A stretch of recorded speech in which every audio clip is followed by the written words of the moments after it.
if you're experiencing FPS drops in Fortnite, there are several adjustments you can make to improve performance. Follow these steps to enhance your gaming experience. Step 1. Adjust graphics settings. Lower the in-game graphics settings to reduce the load on your system.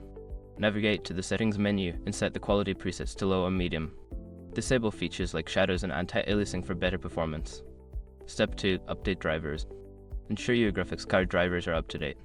Visit the manufacturer's website, NVIDIA, AMD, or Intel, and download the latest drivers for your graphics card. This can significantly improve game performance and stability. Step 3. Optimize game files. Verify the integrity of the game files through the Epic Games launcher. This process checks for any corrupted or missing files and replaces them, which can help resolve performance issues. Step 4. Close background applications. Before launching Fortnite, close any unnecessary applications running in the background. This frees up system resources, allowing your computer to allocate more power to the game. Step 5. Adjust power settings.